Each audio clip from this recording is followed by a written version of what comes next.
Welcome to Epicenter. I am Zunaira Azhar. This is a brand new show that we are bringing to you on 8 News every Sunday at 7 p.m. My intentions are to bring to you the weekly news with a different perspective, both from inside and outside of Pakistan. The most talked about story this week has been, of course, the general elections 2024 in Pakistan. The government formation is in progress, and we are looking forward to the shape and face of the government and the challenges that lie ahead for this new government. To discuss these, we have two very esteemed panelists with us. Fahad Hussain needs no introduction, not only that he is president of 8 News, a renowned name, 28 years of extensive experience in broadcast and print journalism. We are also joined by Mohammad Malick, who is again a very seasoned senior journalist and a political analyst. Let's straight dive into the discussion, and I'm coming straight to you, Fahad. I've been meaning to ask you since some time now that you have experienced the same coalition back in 2022-23, 16 months government. How do you see they are going to be any different with this 5 years mandate? Because nobody knows their economic vision. Nobody has so far asked them how they are going to do things differently. What is your experience saying? Thank you very much. There are going to be some fundamental differences between the PDM government, which was in power till last year, and the one that is now being formed. I think the fundamental difference, in my opinion, is that the PM now is clear, at least or theoretically, that they have a 5-year mandate. Mm-hmm. The last government, knew very well that they had to go into elections in the last in 16 months, and therefore, the whole issue of going back to the polls dominated decision making. All right. All the difficult decisions that were required to be taken in many internal meetings. A lot of people would say that, if these difficult decisions are taken at this point, they would cost us very dearly in the election. So the cloud of elections hung over that government. This time around, that's not the case. They have a 5-year mandate. So I think that what we're going to see in the very early days is an attempt by Shahbaz Sharif Saab, if he becomes Prime Minister, which is likely, to take some very difficult economic decisions. Mm-hmm. So I think that will also show to us the seriousness of this and the resolve of this government. I don't think we will have to wait 6, 7, 8 months if we don't see very concerted efforts to tackle the most difficult problems and take the most difficult decisions, despite knowing the blowback from the electorate. Then I think we may have an idea that this time around, this PDM 2.0, if you may call it that, is very serious about undertaking the reforms that we require. Well, let's go back a little. Muslim League Nawaz, I think it is very wise to say that they have been in the politics of Punjab since last 40 years. And this time around, they could not strike a majority that they were seeking for. They were actually, have been talking about it, that we are not going into any coalition government. We need a 1/3 majority. What happened? Why have they lost in Punjab? You're absolutely correct. PMLN has dominated the politics of Punjab for the last couple of decades. And this was seen as their base. And I think in many ways they took it for granted. I think the party remained in denial while the PTI made inroads into Punjab. The party also somehow refused to acknowledge the changes that were happening in the Punjab electorate.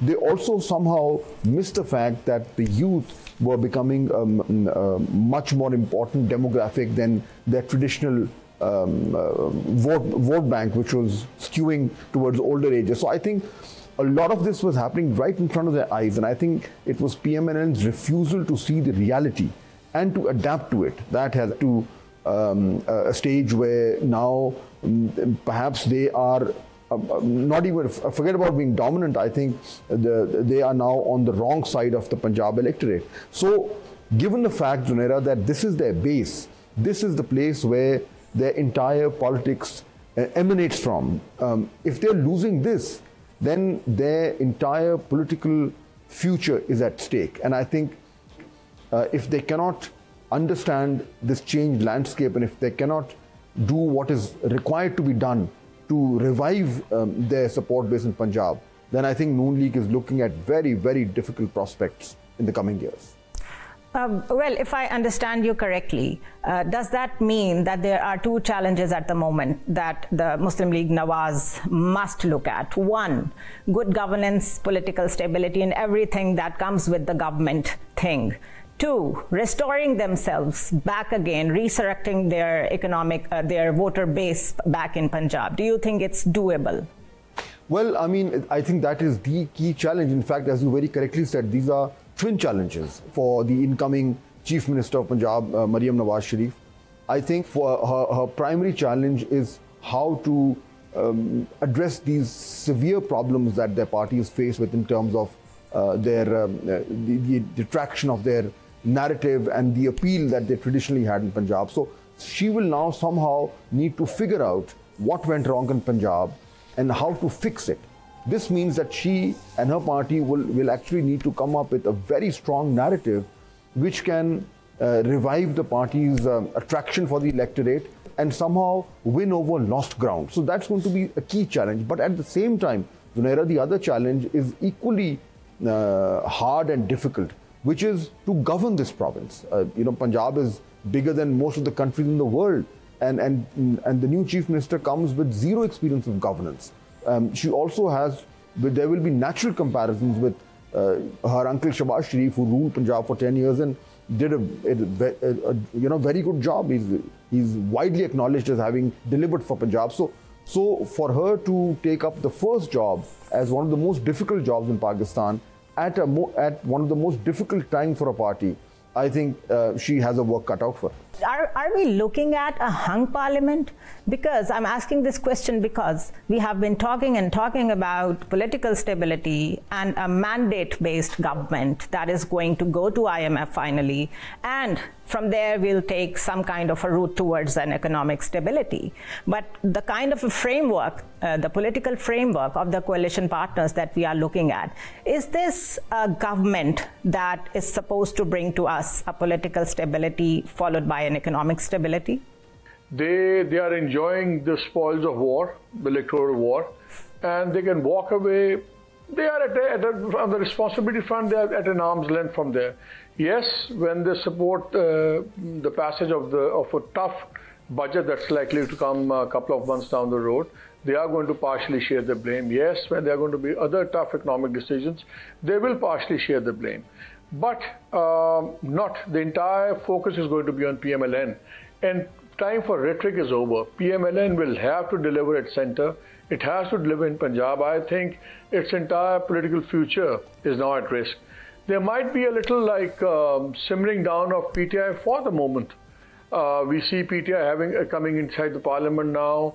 We don't expect it on the streets anytime soon. But once the tough economic decisions are taken, and there's going to be growing public unrest, maybe that's when we might see another round of PTI-led street movement or something like that. But coming back to the IMF thing, I think it's the person of the finance minister going to be probably even more critical than that of the PM. If Mr. Azhar comes back again, I think that's going to create a twofold problems for Pakistan. He's got a very bad history with IMF and other international lenders and all that. True. And even the last time when Pakistan got a standby agreement done in France, when the Prime Minister had to rush there to meet the MD of IMF, it was totally by excluding DARSA from the process. Mm-hmm. And now with the Special Initiative Council playing a lead role, DARSA even had problems with that. And I remember in the last PDM, in one of the last cabinet meetings, he tried his best to get this thing under the control of Finance Ministry and not directly reporting to the Prime Minister. Anyway, that proposal was shot down. So it's going to be, I think, the economic stability of this country might sound strange when I say it, because we are looking at the hybrid model, we are looking at overt involvement of army in running economic matters openly also, all that. But I genuinely feel that who becomes a finance minister, I would say would have a 90% impact of where our economy is going to go. So Fahad, do you have any news on the names who are likely to become?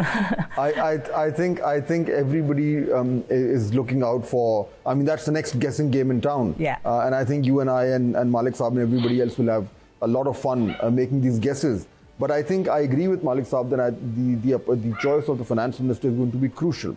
And one more reason why it's going to be so crucial is that we're talking about the political fortunes or misfortunes of PMLN.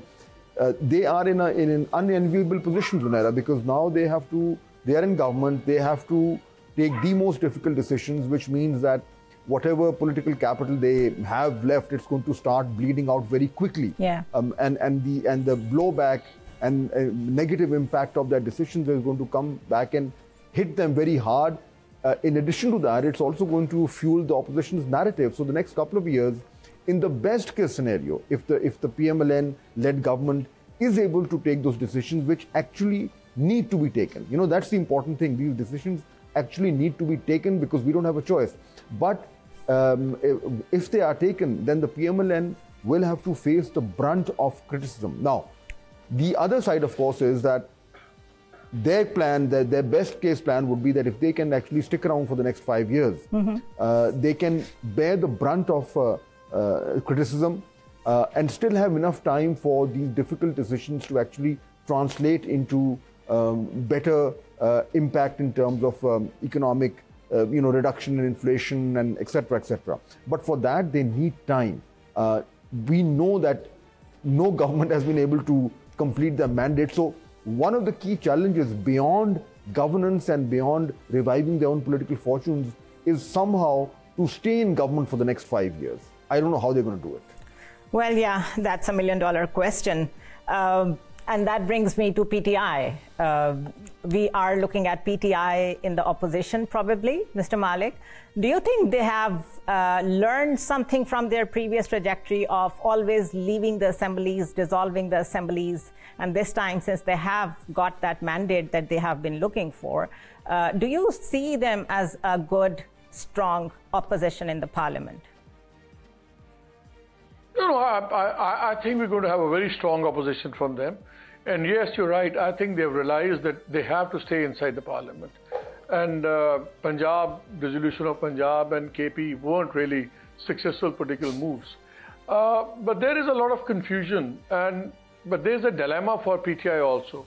The dilemma is that if Imran Khan shows any flexibility, if he looks, even appears to have become a bit softer, he loses his, it would have a very serious negative impact on his popularity base. We have seen one thing in the last few years. When Nawaz Sharif took an anti-establishment stance, he got immensely popular. Yeah. When he teamed up with establishment, we've seen the result. When Imran teamed up with establishment, we saw his popularity going down. Ever since he's taken an anti-establishment stance, his popularity has soared and created problems for everyone, and it translated into electoral gains, which were surprisingly magical gains, despite all the hardships and everything. So I don't think we're going to see a softening of stance. And then we see some initial actions from Imran. For example, his appointment of Gandapur as Chief Minister KP. It was a very clear message to establishment. Okay, you did everything you did. Okay, here's my rejoinder. I'm putting a man who you say is wanted in May 9 incidents, who's known for being mercurial and totally, I mean, even to the point of being obnoxious at times, to be frankly, to put it very bluntly. Yeah. So, okay. His messaging is same. Then the establishment responded back by issuing orders for arrest through Election Commission of Azad Kashmir. So we will see that cat and mouse game going on.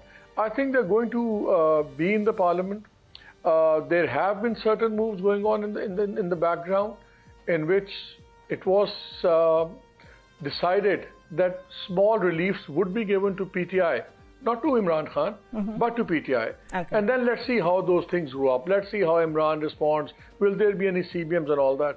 I don't see any letting down of things, at least for the next 1 year, because if PTI gets too much relief, I believe establishment would feel that it would become more difficult for PMLN and the alliance to dig in their heels and take tough decisions and everything.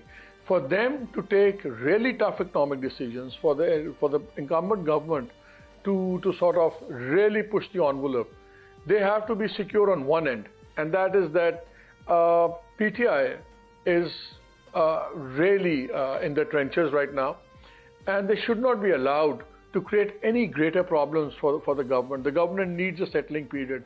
So I think for the next year and a half, for the next 1 year at least, I see PTI making a lot of noise in the parliament, making all the right noises in the courts, but I really don't see any relief coming their way. And I see this as the next few months are going to be will remain tough for PTI and Imran Khan. All right. Well, let me take that paradox to Fahad, where we do need a good balance in the civil-military relations, and this is like a permanent feature of Pakistan, that politicians often take anti-establishment stance and get sympathy votes and all that, but at the same time, establishment is part and parcel of our system when it comes to the security matters.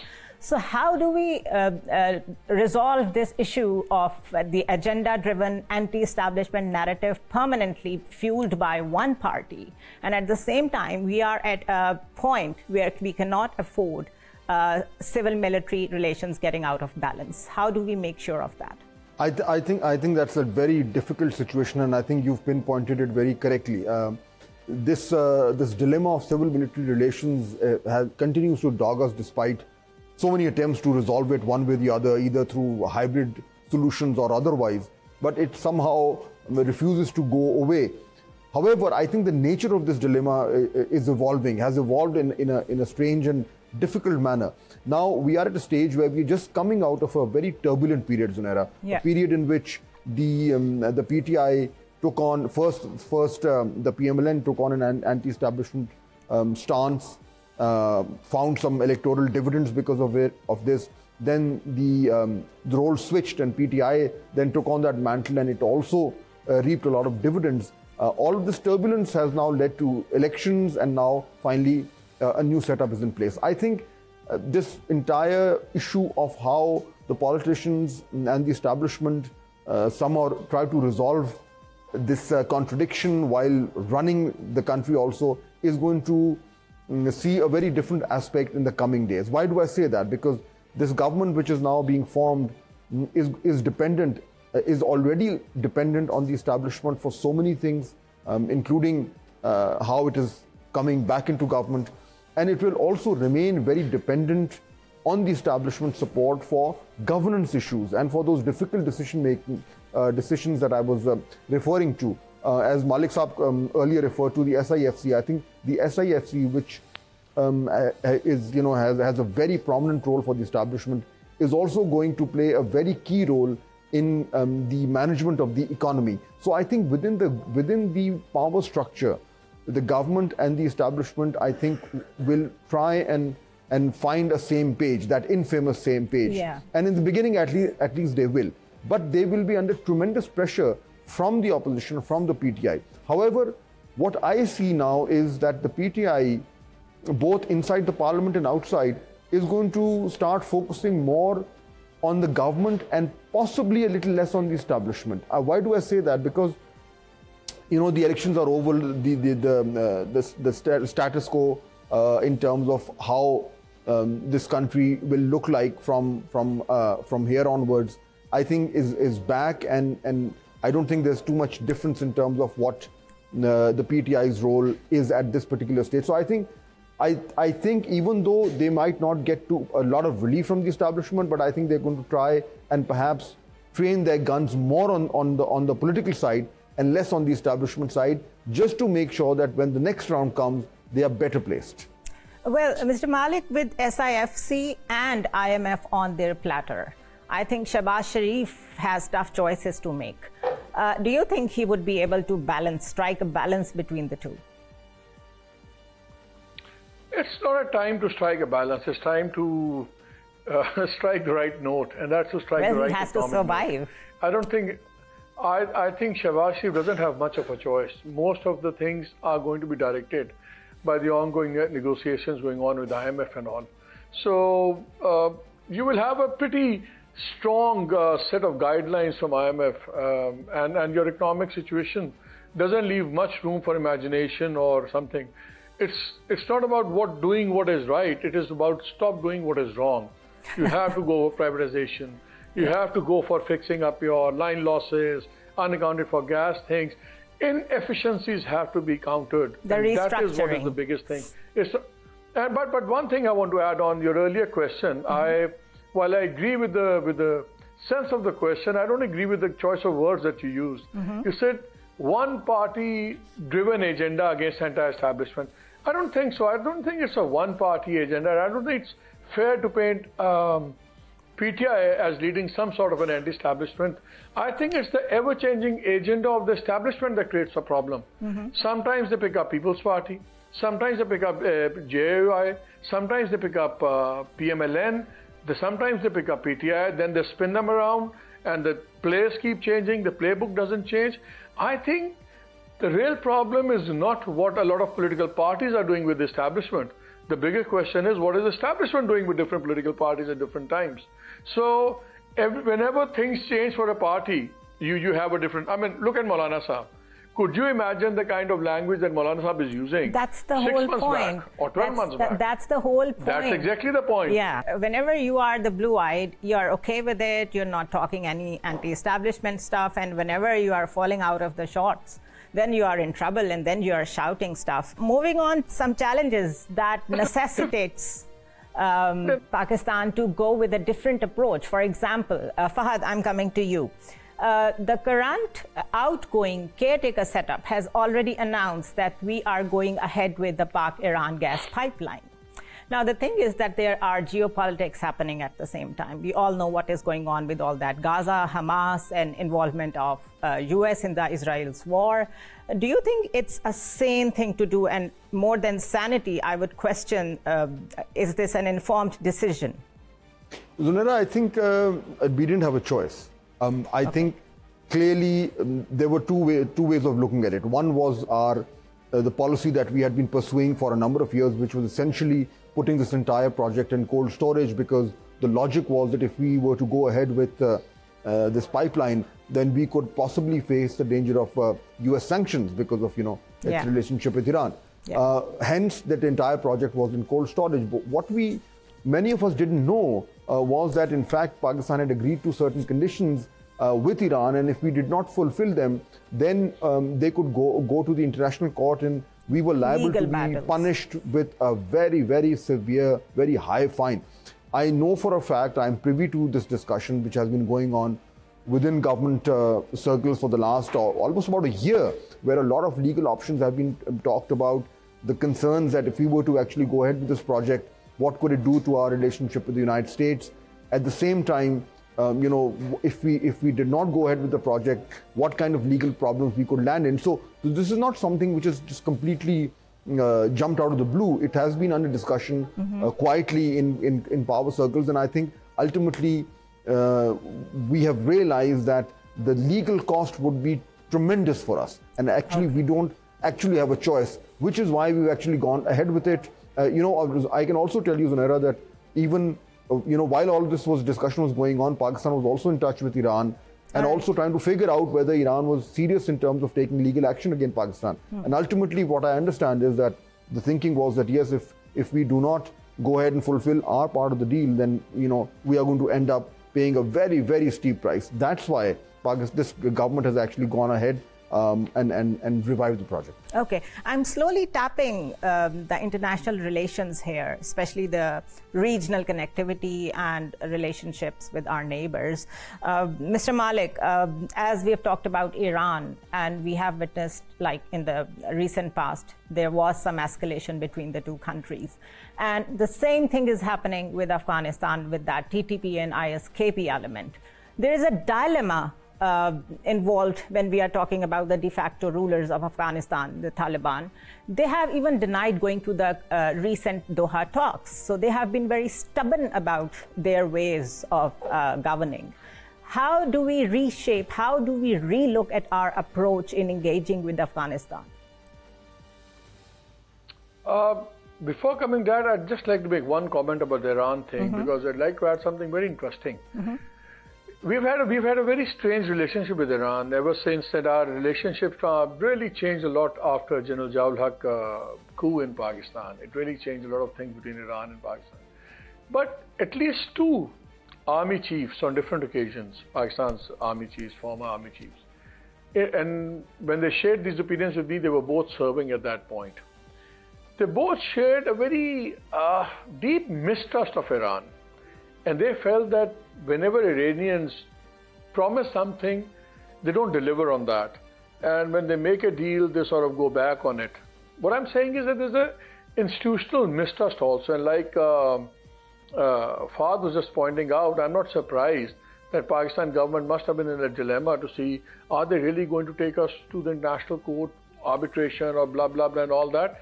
It's because you're never sure of where you stand with Iran. And that is the bigger dilemma for the Pakistan government, that if we do something at the cost of facing sanctions or the threat of sanctions, is it worth doing where it involves Iran? Because if it was something that involved China, it would not be a big question mark for Pakistan. I think Pakistan would go ahead and do it. But with Iran, even when you're doing the right thing, you're still wary. And like you know, in our regional politics, relations with Iran, relations with Afghanistan, India and America, they are the realm of Pakistan Army. So Islamabad does end up in a quandary. So we're just pointing out about Iran on that thing. On the Taliban thing, I think we really need to make now some serious... Before we shift to the Taliban thing, I would have to interject you here, Mr. Malick, because it is time for us to take a short break in the show. We'll be right back.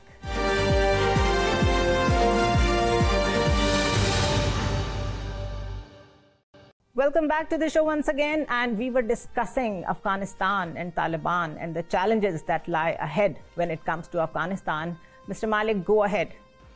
I think on the Taliban thing, it's time we took a very clear decision. Pakistan is caught in a sort of a bind. You have religious groups local which have affiliations with them. They have a strong influence in KP and areas like that.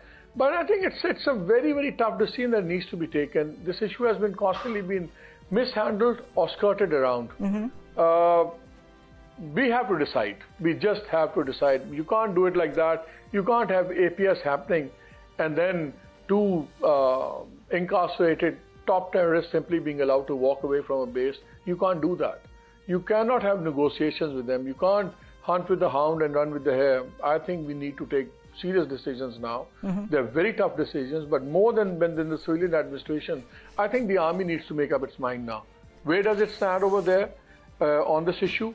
And, you know, they're not too difficult. It's not a difficult choice to make. It's a very difficult choice to implement. And that's the choice that the military leadership has to take. I think more than Islamabad, it's Pindi that needs to get its compass right on this issue. All right, Fahd, coming to you on the same issue.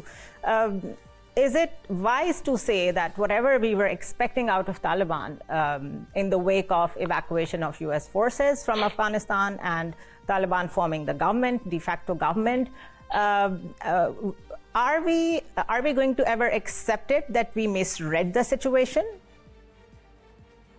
Well, I think we misread it possibly from the perspective that we thought that the Taliban coming back into power in Afghanistan would be a huge boost for us. I think that was the logic that I think pushed our policies for the last many years.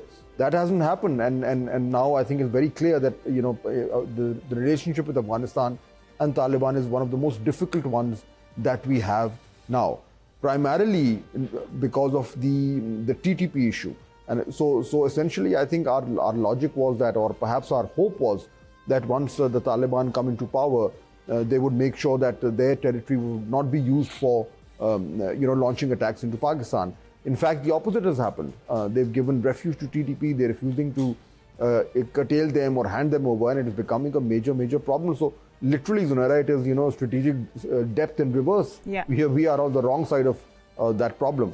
Now, what do we do about it? I think we've from what we hear, we've seen a lot of discussion happening in terms of either reaching out to Taliban or pressurizing them, or even going a step further and perhaps taking some unilateral decisions to try and curtail the TTP threat. Nothing has worked so far. So I think at this particular stage, Pakistan, even though we've tried, we've undertaken a very radical step, which is to essentially push out all the Afghan refugees. Now I don't know how many of them have actually left, but clearly there has been a major immigration back into Afghanistan. But has that solved our problem? If we are to look at the number of terrorist attacks in Pakistan that have happened in the last couple of months, clearly the problem perhaps may have subsided to an extent, but it hasn't gone away. So the issue of our relationship with Taliban is primarily now centered on their inability to stop their territory from being used to incur terrorism in Pakistan. I think we are in the middle of a dilemma, and I think this is going to be one of the key challenges that the new government will face. Yeah, and I think it's not only a dilemma for us. Zunaira, let me point out something. Yeah, let me add something. Yeah. With the Taliban, it's been a litany of broken promises. I remember during the PDM government, you guys must remember. Fahad once, Defense Minister Khwaja Asif and the DGI and everybody suddenly flew to Kabul on a one-day thing, and then they came back and all. So when I found out about all those and I did the follow-up work on that, it was a very interesting trip. The Taliban thing was being discussed about moving the TTP. Like you pointed out, the TTP was the real issue, Tehrik-e-Taliban Pakistan. Taliban at that time told the Pakistan government that what they can do for the time being is that they would need about 15 to 20 billion rupees, and they would move the families away from Pakistan-Afghanistan border and deeper into Afghanistan. And these families are talking about the TTP guys and their families and all that. Yeah. So, because Taliban had always told Islamabad, okay, look, when we were fighting Daesh and everyone, TTP guys supported us very heavily. So we can't just ditch them now, but we can sort of manage them and control them. My information is that even about 5 billion or so out of that was even paid to Kabul by Pakistan government. But nothing moved, nothing happened. Not a single family was moved or nothing like that. So, Taliban like to play games, and they sort of don't really stay committed to whatever they've promised and all. And on TTP, they are in a bind because don't forget the increasing influence of Daesh inside Afghanistan also. So they do need them. They need to use them against Daesh and others as well. So it's not just Taliban don't look at the TTP just through the prism of Pakistan. They look at them also as an allies, a fighting base within, fighting force within Afghanistan that you can use on other fronts also. So I think Pakistan now has to decide when enough is enough. Well, it's the spillover of whatever is happening in Afghanistan that is the point of concern, not only to Pakistan, but also to US. And Fahad, that brings me to the question that whether we are regionally in problem or we have some issues with economy, we cannot survive without US. It is like something as clear as that. How are we going to navigate our relationships with the US while staying on the same trajectory of CPEC that the Sharif family, I would say, because it was Nawaz Sharif's government that actually kickstarted the project. How are we going to navigate through this US-China trade rivalry and CPEC? Well, I think that again remains one of the key foreign policy challenges for us. And if we basically just look at this relationship from the point of view of Afghanistan, what we were just discussing right now, both the US and Pakistan they had a common interest in Afghanistan, and they were collaborating and often also competing for interest there till the US withdrawal from there. After the US withdrawal, our policies have also changed on there, and I think allow me to say that the confusion at our end has not helped us. So for example, this trip that Malick Saab was mentioning, in which at the then foreign minister, not foreign minister, Defense Minister, Defense Minister Khwaja Asif, he went to Kabul with the military leadership, and he had meetings. Even before that, if you remember, when the last PTI government, there were negotiations undertaken between Pakistan and the TTP in the hope of striking a deal. And then even later on during the PDM government, I can tell you exactly that there was a very high-level meeting of all the parliamentary leaders of that parliament, where a very detailed briefing was given by the establishment leaders regarding this treaty or some sort of a pact with the TTP, in which many of them would be brought back and resettled in return for their promises of laying down their arms, etc., etc. And an entire logic was given in, of how this was the only real option we had, and that's why we should sign a peace treaty. Now we all know how that went. That entire policy was completely, I think it has turned out to be a failure, and now we are on the receiving end. So I think our miscalculations in terms of how to deal with Afghanistan have cost us dearly. Now, when you talk about the relationship with the US, I think we are again at a very interesting stage where we are trying to balance our relationship between China and the US, which is probably one of the most difficult acts of tightrope walking that diplomacy has ever seen. But I think also keep in mind that this year there's a US presidential election in the US, and I think that will determine a lot. If for example Donald Trump were to make a comeback, that could have very strange dynamics being unleashed on Pakistani politics. So a very crucial time both for us, our policy making, as well as for how the US looks at this region as a result of what happens in their presidential elections. Yeah. So Mr. Malick, same question for you. Where are we heading with CPEC? Actually, I see that a lot of positivity might happen for a change, which I find strange when I equate Trump with any kind of positivity. But still, it might not be as bad for us as personally I might feel affronted by such a man's rise to power. So, and I think Pakistan's foreign policy has to do two things for starters.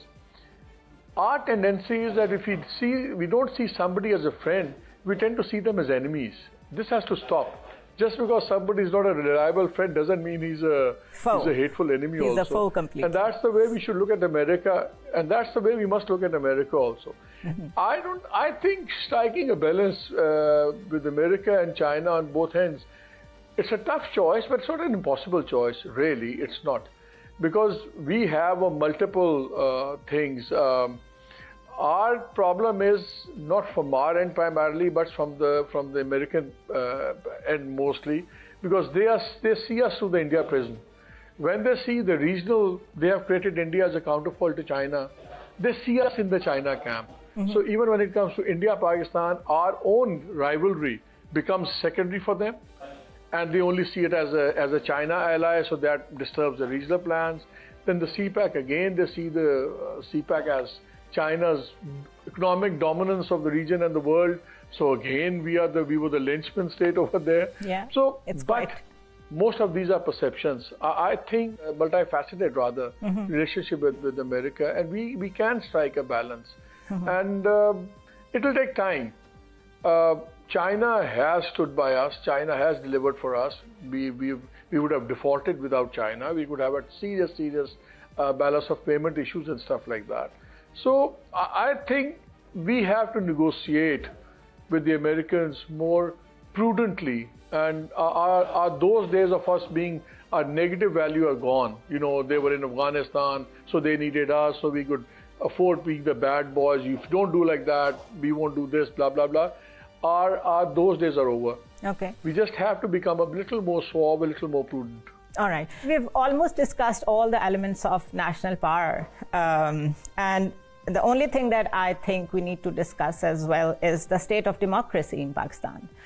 For instance, in less than 2 months into 2024, almost 128 million internet users have repeatedly been plunged into digital darkness. And as we all know, it's a basic right now, right to information and all that.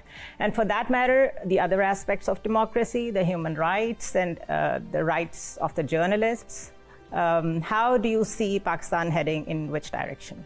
I think we are struggling on all these terms, all these different items that you mentioned. I think we are struggling. It's a very difficult time for democracy and democratic values. We also know, that there are very serious and very grave allegations about elections, how they've taken place. Even though now, we are moving on, and it seems to be the established fact that what is done. But that doesn't mean that those questions are not valid. At the same time, I think, Zunaira, this issue of restrictions on the usage of internet and social media platforms, I think this is becoming more and more difficult. It is becoming more and more serious, and somehow I fear that it is also becoming a new normal. We really hope that it doesn't continue to go from bad to worse. And I think once the new government comes in, it would be directly responsible for ensuring that the fundamental rights of Pakistanis are not violated with impunity. So overall, I think on the scale of where we stand in terms of democratic strength or weakness, I think we've slid, we've struggled, and I think we have our work cut out for us. Okay, Mr. Malick, I've been looking at an Economist intelligence report, and based on all these factors that I just mentioned, they think Pakistan is becoming more and more authoritarian state. What do you think of that? I think it's sheer stupidity. I don't know when governments and organizations or state institutions will realize that in today's world of technology and everything, you can't just, seal up 250 million people, put them in a box and slam the lid on. It doesn't work like that. Technology is like water. You block it on one end, it will find a way around. You do one thing, you'll have VPNs. You block VPNs, something else will come up. Yeah. So these might be temporary. These might be temporary roadblocks that you might create.